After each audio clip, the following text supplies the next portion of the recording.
Hey everyone, this is Anchal here. I am working as a senior technical architect in Salesforce. Thank you all for joining in today's session in EP-6 on Omnistudio Dataraptor, which is a declarative ETL tool and is primarily native to Salesforce. Before we go ahead in the session, I just wanted to call out the forward-looking statements. Anything we talk about in the current session is more of on the platform capabilities. And in case there are any purchasing decisions that you're making, please adhere to the Salesforce guidelines. Before we begin the session, I would like to first thank you all for taking your time out from your busy schedule and going through the sessions that we are in here for. This is a great opportunity to learn on the Omnistudio capabilities, which is now native on Salesforce. This is one of the series that EP-6 is doing, which is on Omnistudio capabilities, and we are going to talk about the Dataraptors today.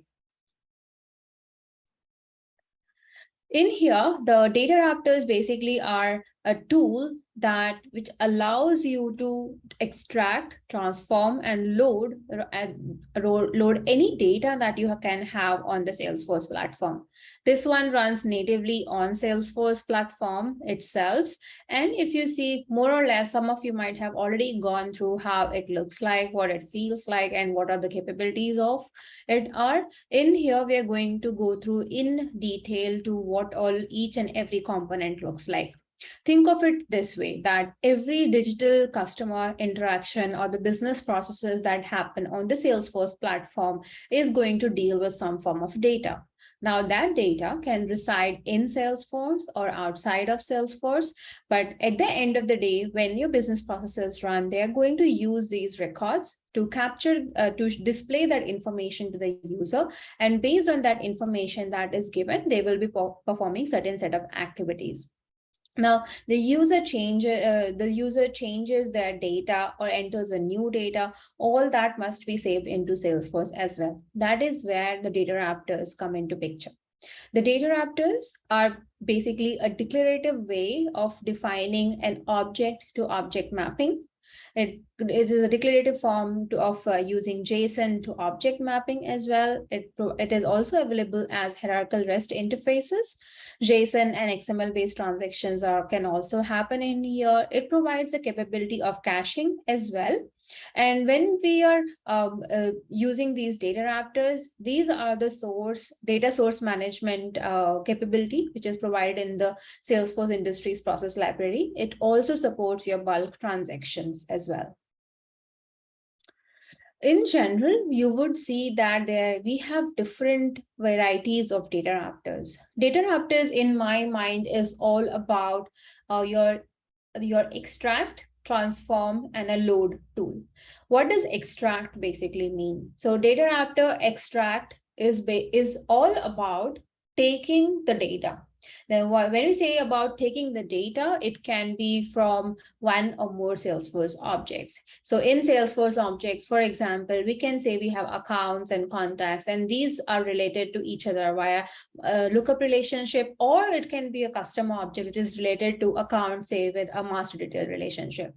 Now, all this information that we want can be retrieved using Dataraptor extract. Now, this is how we're extracting data from the Salesforce database. Now, there is something also called as a Dataraptor Turbo Extract. If you see the Dataraptor Turbo Extract, this is all about getting the data from a single Salesforce object. Unlike an extract where you can work with multiple Salesforce objects, this allows you to use only one Salesforce object, or NS object, I may call as.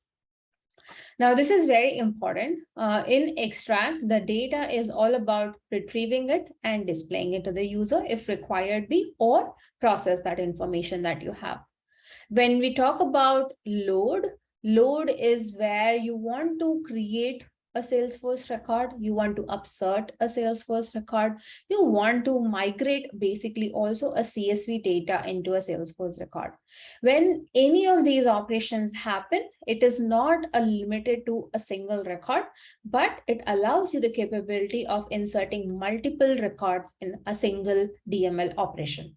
Now here, the intelligence in the Dataraptor is all about using either insert, update, upsert. All those calls are internally smartly handled in the platform itself. So you don't have to worry about how it is going to come into like, the reality. The important thing in here is if you pass a record ID and if you already have that information, it just understands that the moment you have a record ID, the data already exists in Salesforce. If it is not, then that means you need to create or upsert it. This record ID can be your 18-digit or a 15-digit ID of a particular record, or it can be a unique ID. That is what differentiates one record from another record. When we talk about Dataraptor transform, we understood that we are extracting the data. We understood that we are loading the data. But meanwhile, between the extract and the load, what is required is a transform. There is a possibility that you want to manipulate this data.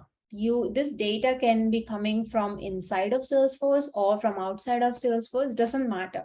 The idea is all about you want to, whenever you are extracting any data from either your Salesforce database or from your third-party system, at that point of time, you want to convert it or transform it in a way that the Salesforce would understand or your business process would understand. In here, this is important one, because let's say you have a scenario wherein you want to convert the accounts and the contacts that you have into leads, accounts and contacts that you have into your opportunities and opportunity line items and all those things. Now, what is important is you can associate those record IDs of account and a contact and an opportunity, but what if you want to pull in any additional information? Instead of defining any class or a trigger or a process flow that will allow you to update new fields on an opportunity, this is the area wherein you would extract the data from accounts and contacts, transform it using your formulas or the output that you want, and you can convert or dump it into the Salesforce object as well. So think of transform as a layer or a component by itself, which allows you to manipulate this data. It can come from inside or outside of Salesforce. One thing to note in here is that Dataraptors can access external objects and also the custom metadata. External objects, just want to call it out here, are the ones where the information or the records are not stored in Salesforce, but they are represented as an external object wherein the data residency is in an external system, but they can be shown in Salesforce as external objects. Now, we also have custom metadata. Custom metadators are used primarily for defining any kind of a definition or the functionalities or the parameters that you want to keep cached in your system instead of recreating them all the time, or instead of you want to have a better performance. So those parameters you're going to save in the Salesforce environment. It's more and less like what we used to previously work with custom settings. Now, the custom metadata is an advanced version of it now, and it allows you to save data into Salesforce, and it is a cached way of doing so. So it gives you a lot more capability.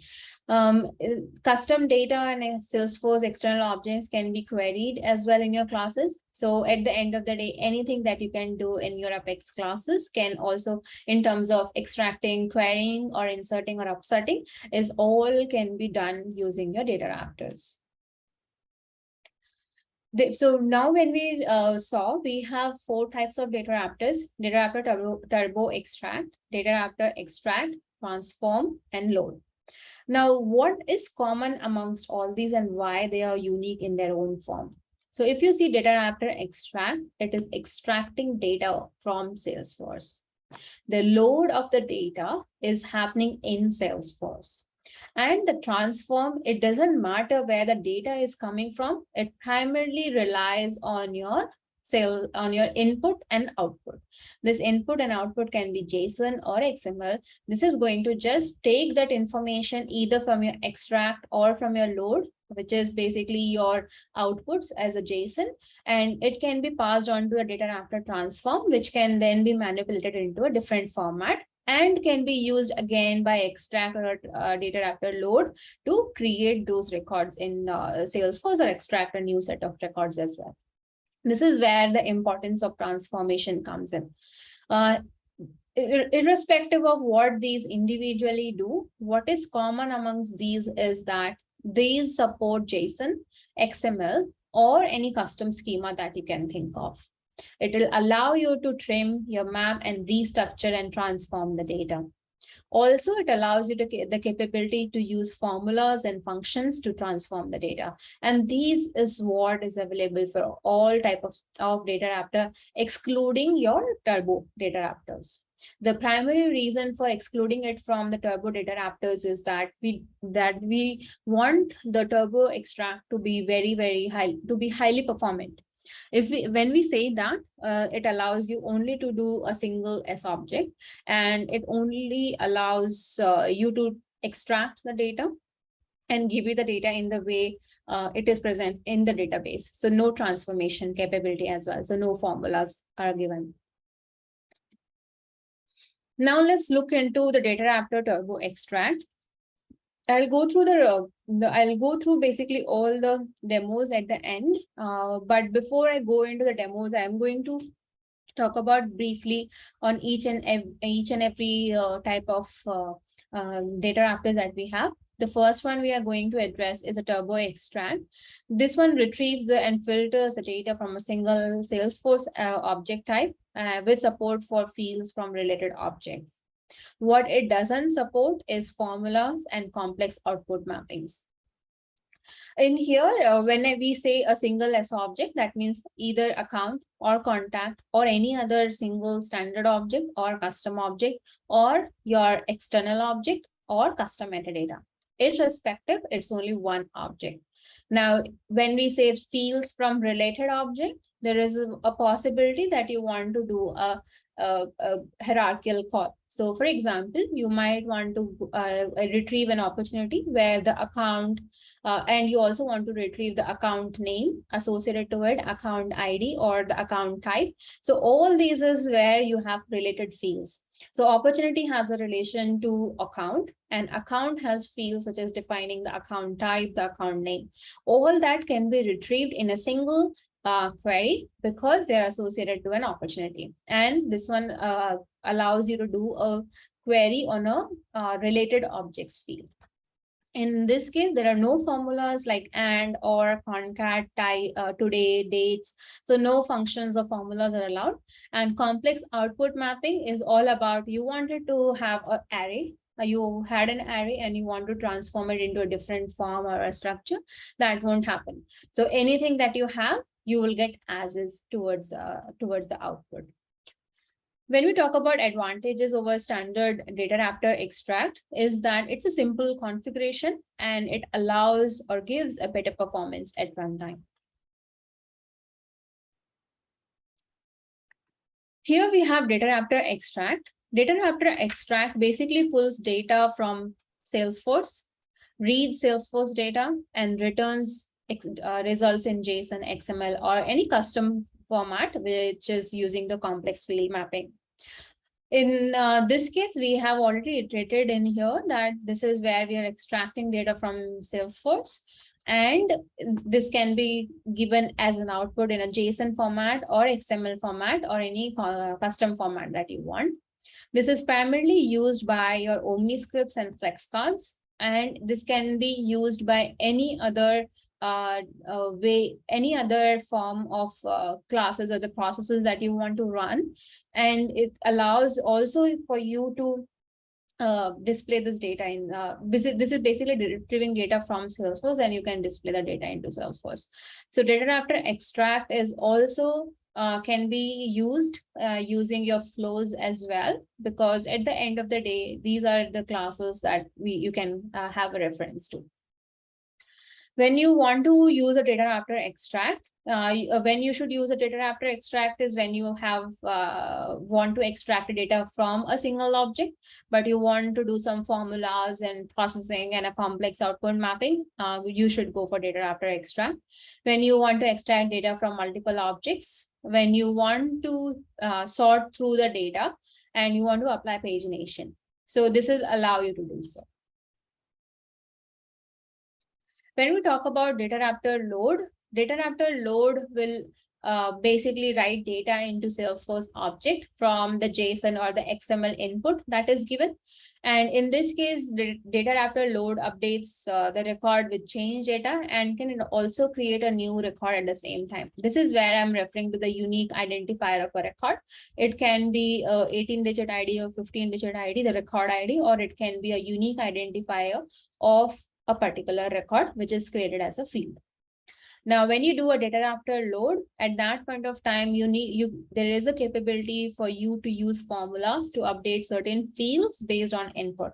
So for example, you want to create a new opportunity, and on the opportunity, you have a field called as opportunity account type.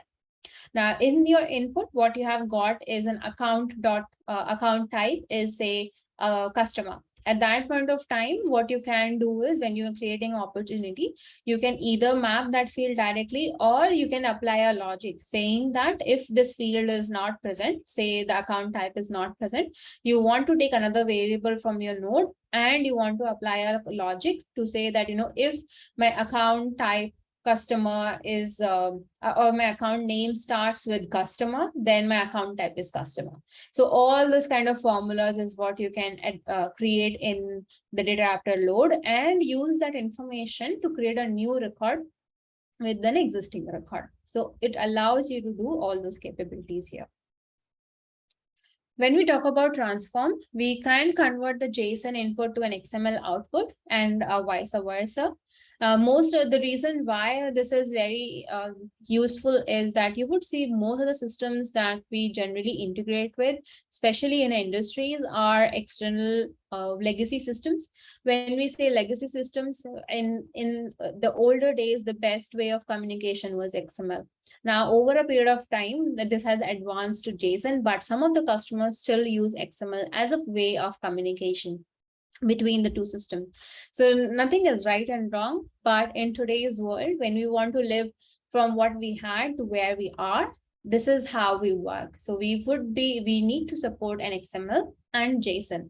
XML, this is where the transform comes very, very handy, that any kind of an XML that comes to you, you would be able to give a different kind of an output to that. In this case, let's say you have an XML input and you want to convert it into a JSON output. That is very useful when you want to create records in Salesforce, like accounts, contacts, service accounts, opportunities. All those are very helpful when you already have a JSON node created to them. You can restructure your input data and rename the fields. That is also another capability, and also allows you to substitute values in the fields. All Dataraptors can substitute values. So this is what is the capability of a transform. So you should use a transform, especially when you are able to, when you want to populate a DocuSign template, and in a DocuSign template that you have, you are using an Omniscript. In an Omniscript, you want to extract, you already have an input, that data that is coming to you, and you want to put it into a DocuSign template. That is where you would use the transform.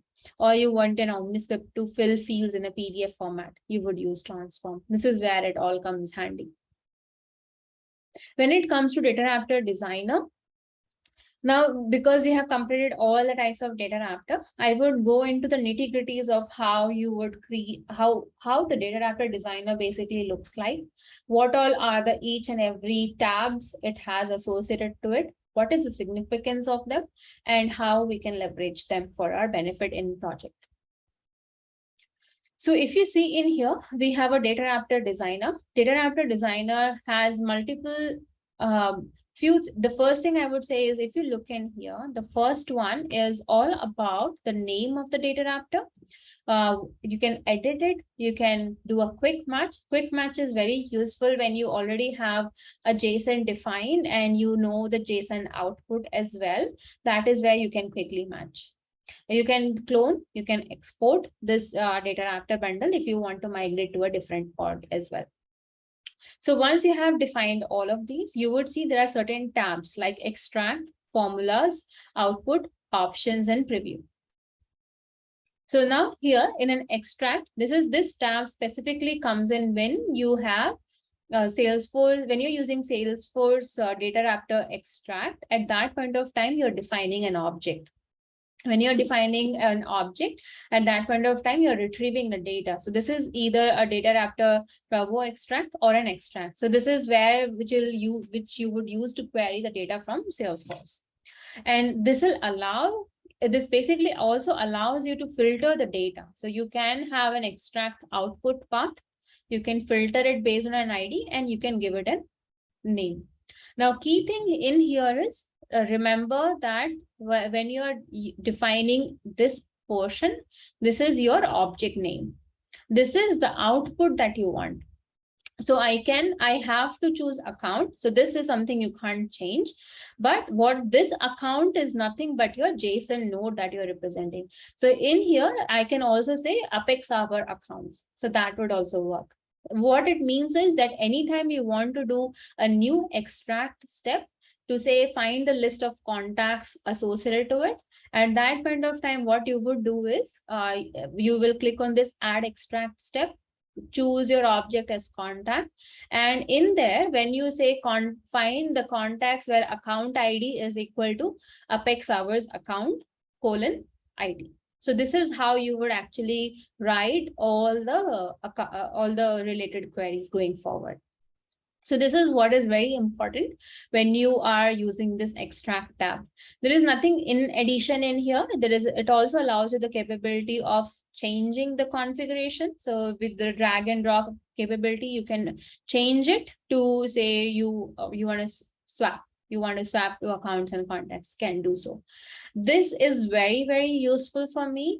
In general, what I have always observed is that when you have this input JSON, the input JSON is nothing but really what you're going to give as an input to this data raptor.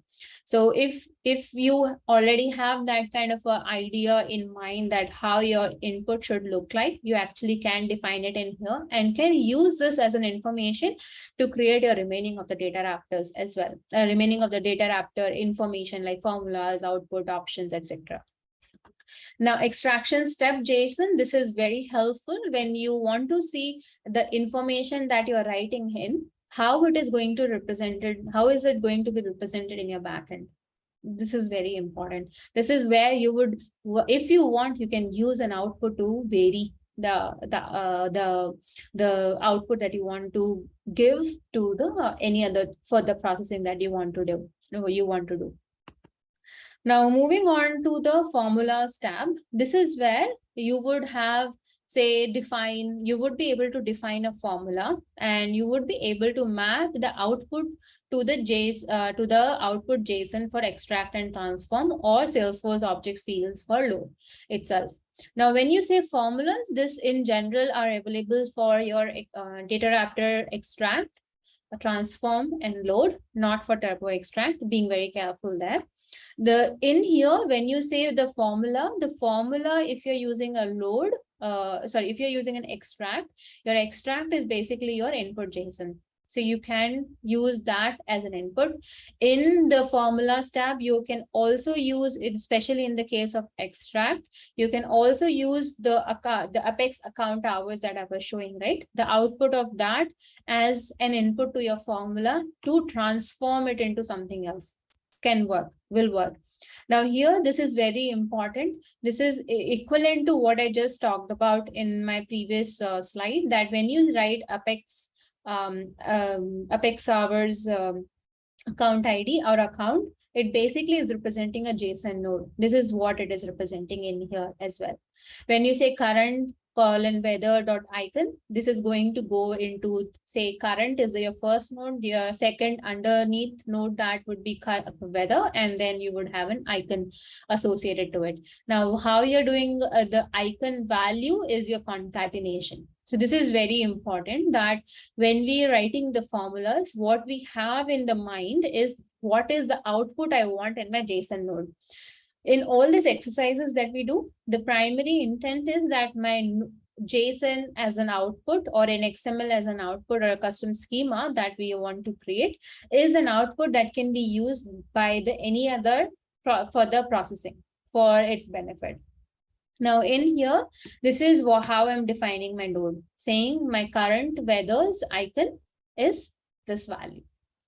Now in here, we have multiple formulas that are available, which can be numerical, aggregation, logical, string, date, and time. And you can, using these functions and functions in the formula tab, you can work with very complex data as well. What we generally recommend is that always make sure that anything and everything that you can do in formulas is always faster. There is also a way that you can define your custom formulas. It doesn't matter that you are doing, let's say, there is already an add and a subtract, but you want to do an add, say apex hours is a different kind of a method. What it is doing is it is doing a sum, and if it is doing a sum of a decimal number, it is going to round it off as well. So this is a unique perspective, unique function by itself. So it is not just doing a sum of all the decimal number, but it is also rounding it off.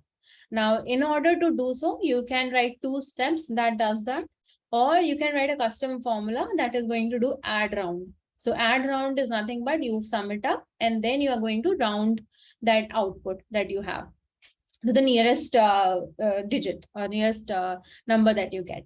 In here, there are different types that are available. You can go to Salesforce or SFI's formula references. In there, you would see multiple functions that are being referred, like and, or, greater than, equal to, like, not like, different types of operators, absolute, add day, month, day, age, age on, average list. So all these are functions that are currently available, and you can write your own functions as well. All these functions that you define can be used.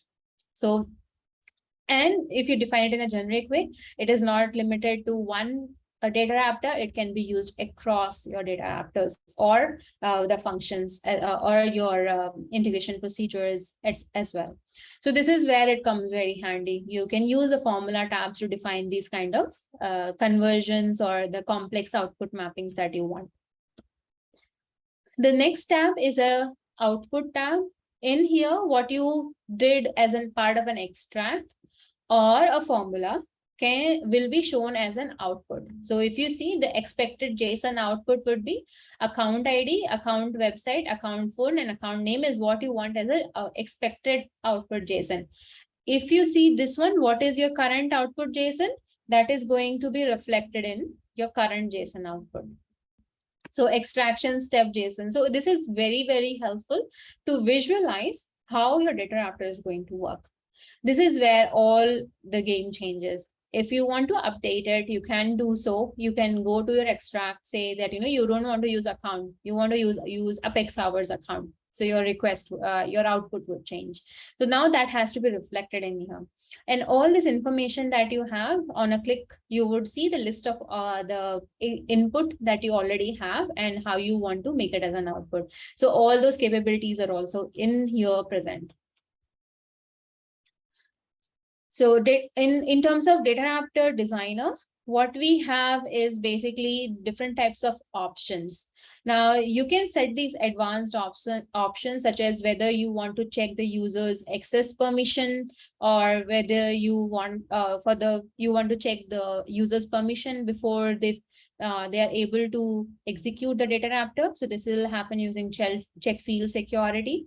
You want to set the platform cache type, which is related to users and their login sessions, or the org cache for all other types of data. And the time to live in minutes is all about how long your data is going to remain in the cache. Now, And this is very handy when you want to use or increase the performance of the data raptors that you are using. So instead of querying it all over again each and every time, the data when you're doing an extract, you can actually set the data in the platform cache, and if the data is already in the platform cache, it is going to be retrieved faster performance. If it is not there, the first time it is going to take the time it already takes to execute this extract action. It is going to dump into your cache, and later on the processing will be faster. So this is very important in terms of if you want to check the field level security. So today generally in Apex, you would end up writing check permissions if the field is accessible, creatable, updatable. So all those functions is generally what you write or define it in your queries. Now you don't have to do any of that. So this will automatically take care of you or take care for you in terms of extracting the data while querying. In here, there is one another thing is the Dataraptor preview. In general, what happens is when you're writing any query, more or less we formulate in our mind that this is how the output is going to be. You don't have to do so anymore. This is all right in front of your eyes. Whenever you are writing an extract, you can give an input, sample input, and it is going to retrieve that data and how your output is going to look like. So the efforts that you have put in terms of extract formula, output and options is now visible to you as well in terms of what is being retrieved and what is being passed on to the further processing. In terms of debug logs, this is very, very important because you would understand from here that how your query looks like. In here, you would also see if there are any errors that has occurred, why they have occurred, and what you are missing in there. So before you go into your production or say, say your development is complete, this is where it's very helpful. You don't have to take that next step unless you are 100% sure. The absolute sureness comes from using your preview tabs. In here, what we have generally seen from the customers and the developers who are doing this implementation is that they make very common mistakes. The common mistakes generally are that the metadata platform cache is not set. So that is what should be updated. So if you want a faster performance, set up your industry metadata platform cache. Try to create Uber Dataraptors to cover as many of their data needs as possible. The Uber Dataraptor is nothing but what it means is that most of the people would try and dump everything into one single Dataraptor. That should not be done. In this case, when you based on the requirement only, bring the data. Don't create a data with say 15 different lines or the queries that you want to do on a related object, and then you're putting that in a Dataraptor. The performance is bound to go slow. In what we have also seen people doing is that adding objects to the Dataraptor to get data that could be accomplished by using single relationship queries. So let's say you want to query the related objects field, right? So you have an opportunity, you want an account, and the related information of that. Most of the customers, what we have seen is they will first write account, they will first write the opportunity select the opportunity object where the ID is this opportunity ID, and then they have another query saying that retrieve the account information. Now the account information, how it will be reflected is that it will go to say opportunity : account ID. That is not right. How it should happen is, because Dataraptors by itself support relationship queries, you can say opportunity.account.account type or account name. All these are purely available as part of relationship queries also. And most of the time what we have seen is there is a possibility of defining a Dataraptor input. In that case, you don't have to pass more than data that is required. Only pass the information that is required for the Dataraptor to process. The reason being, irrespective of the size of the input that you give, it is still going to look for that key information. Now, if you already have it handy, just why not pass that information it already needs, right? We don't have to give the whole list or a big JSON for it to figure out, find the right request for you. So give only the data that is required for the data raptors to work for the work that they want to do or they have to do. And what also we have seen is that most of the customers end up writing their own formulas, custom formulas, many formulas. And what degrades the performance is that those formulas are not written well, not using the Salesforce Apex best practices. That is where the data raptors you would see these common mistakes, and you would have some complaints on performance because it's not following the Apex best practices. In here, so now once we know what are the common mistakes, I'm going to address what are the best practices that you can use to eliminate them. The recommendation is to allocate space to industry metadata platform cache, allocate space to industry metadata to cache Dataraptor metadata, and also allocate space only to the OR cache. You can use up to 5 MB or what is needed to your context. Create targeted data raptors and limit the number of objects to 3 wherever possible. So you can use more than 3, but in order to have the best performance available, our recommendation is to have the number of objects to 3 wherever possible. Use relationship queries to to reduce the number of extract objects. This will help you to increase the performance of the data raptors as well. Trim the data that is what you want to send to and receive from data raptor. Send only the necessary input and return only the outputs that you need. Reduce wherever possible the data raptor formulas. The data raptors work in series and limit where possible the number of formulas for better performance. So if you are writing series of formulas that is going to execute, so that you would not see a failure or a Apex limit being hit, but what you would see is the slowness. So execute what is required, remove what is not. So if you don't want those formulas to be executed, my recommendation is to limit them wherever possible. Use turbo extract, more performant where possible. In here, the reason being there is no formulas and there are no multiple objects that you want to query. So this is only one object, S object of Salesforce, hence the name turbo. In here, what is also recommended is to use Dataraptor data cache. Use the caching to store frequently accessed data. This will help you increase the performance. This is where I was showing you this setting of storing the data in the platform cache. That's very helpful. Ensure that all the filters and the sorts have the supporting indexes. Goes without saying that because the data raptors adhere to the best principles of Apex, we should be following them while doing queries as well. So try to use in, not close, not in, so shouldn't be used. That's not performant. Try to avoid table scans, and the best way to do is using indexed fields. Try to use ID, name. These are the index fields that you have for your filtering criteria. Even your order by clause, when you want to try sorting, should be done on the index field. That will really help in the performance of the data that is retrieved from the Salesforce database. So these are all Salesforce Apex best practices that we are calling out here. Now, when you use the out-of-the-box functionality, use most of the out-of-the-box formulas that are given, if possible. This will, before creating your own formula. So like the way we created an ad round, right? We don't have to do so until unless it's something that we see that will be used by, say, 10 different exercises. If that is not going to happen, it's okay. Don't do so. Now, that is what we say. We are recommending that first, always try to use an out-of-the-box formula.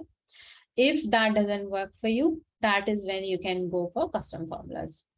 So before creating the custom new formulas, you check for the solution. If it is, check the solution if there are out-of-the-box formulas, or there is an output type that you can change, or there is an output out-of-the-box configuration that is available for you to do so. Server processing time must be under 5 seconds for synchronous transaction and to avoid any governor limits being hit. For long running transaction, we make sure that the server processing is less than 5 seconds. Now, I would like to go into the demo to talk about each of these Dataraptors. I have shown them in detail in here. So first I would go to the Dataraptor itself.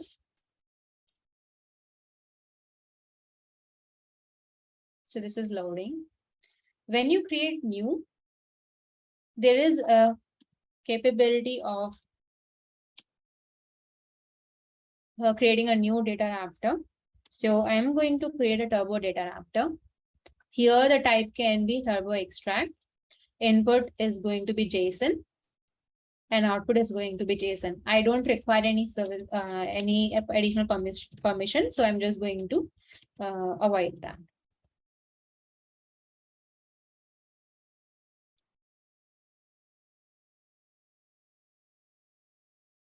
Once my Turbo Dataraptor has been created, what you would see is select an option. In here, I have, let's say I want an account information. The extract output path will be account. If I want to define a filter, I can see here you would see all the Salesforce account fields, including custom and the standard fields. So it's not limited. You can define if you want any filter criteria. I don't want at this point of time, but I can say there are no related objects also in here. So I'm going to avoid this one. So this is what I was referring to, that, you can define account dot created by is a field on account, operating hours is a field on account, and owners and parent is a field on account. So this is how you would get the information. Now I'm just going to get few fields in here like account number, account source. These are the two things, and the ID is a defaulted value here. So to keep in mind, here it also allows you to search. So anything starting with billing is what I have searched for. So I would be able to say billing country as well. Now here there is no save button, you would see. The reason being it's already part of your it's an auto save. When you go to options, there is a capability to, if you want to do a check field level security, yes, that's required. Reason being, if you want to use it for different personas, different profiles of the users, each and every profile can have a field level security associated to them.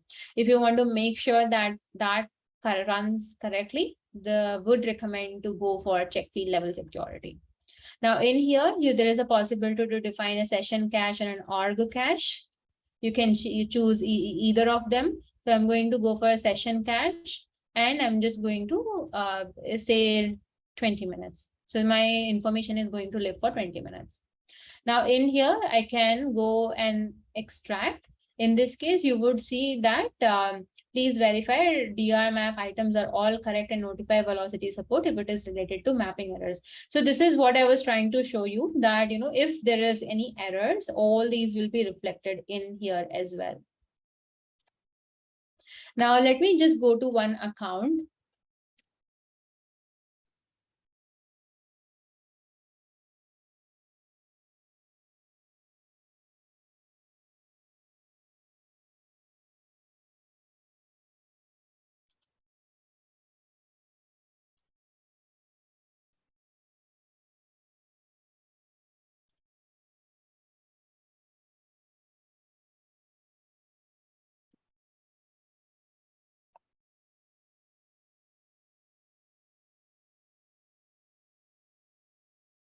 So I can go to Acme.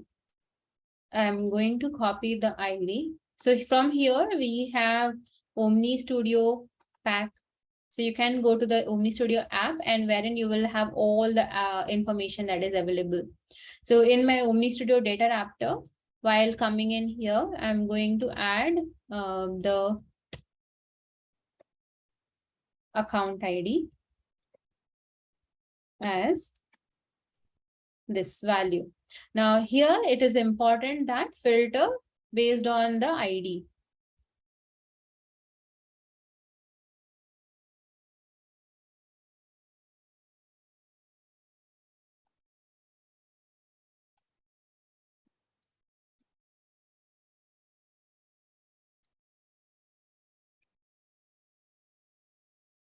So this is very important that whatever you write in here should match. So basically what we're doing is find us an account where the account ID is this. And if you see in here, you would see the success as well, that now we search for account number, account source, and a billing country. It ran that and it performed an inquiry. So you can pass it as an array as well. And this is going to get you that information. So here the results found is 1. In this case, the account source is null, billing country is USA. So all this is what, and because we have stored this information in the session cache, this information will be available for approximately 20 minutes. Instead of hitting your database again, this is where it is going to reside. Now, if we go back to the data raptors that we have, now, this is what we have pre-created in here. I'm going to go for, we did turbo extract. I'm going to go for a transform one in here. So this is all about when we want to transform the value. So you can write any formula that you want in here. You can add today, path, or anything you want to keep it disabled can do so. So if you see, anytime you write, you would be able to see the number of options that you have. So there is a concat and there is a count query. So that you can do. If you do add, you can do add day, month, and year. So I'm not going to do anything in here. I'm just showing it as a reference. I can delete this one for now.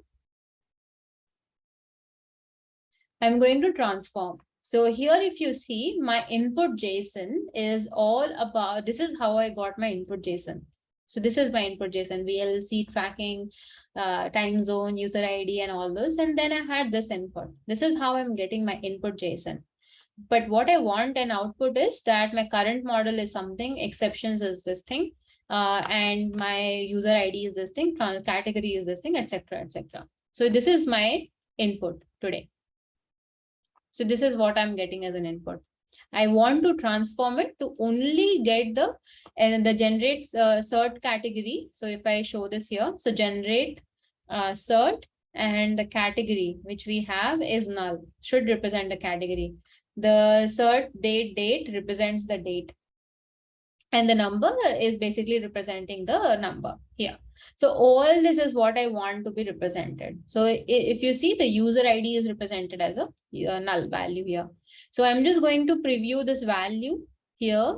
And I see that my data has, which was this big, now is now shown into just this format. Here, there are no errors. So we all seem to go good. Now I'll go to another one where we have we have seen transform. We'll go to one extract.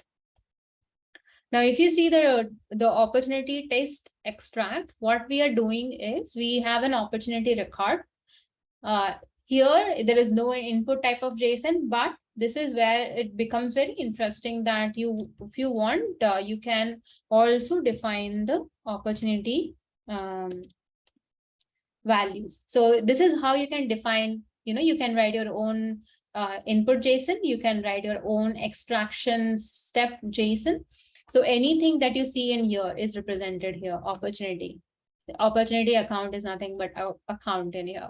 Opportunity user is nothing but opportunity is an array, and in it has the user. So this is how it all gets represented.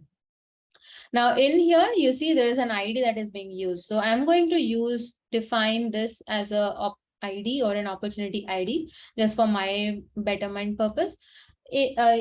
All these is what you should ideally use as your next step. So these are object names, as I was discussing previously.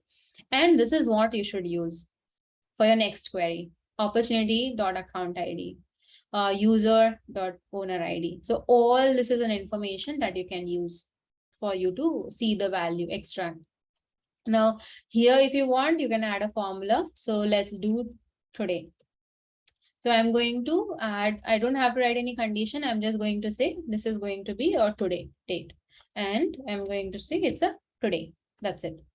Now I can use this as my output also. So you would see opportunity, account, billing code, account country, all this is available for you.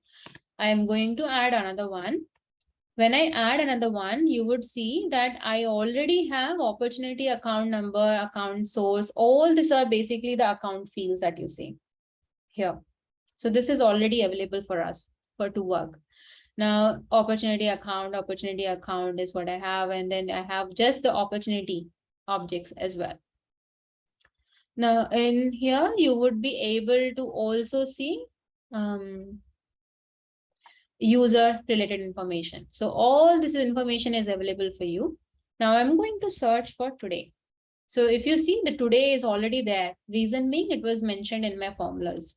And I'm going to define the today as today here, as today epics hours.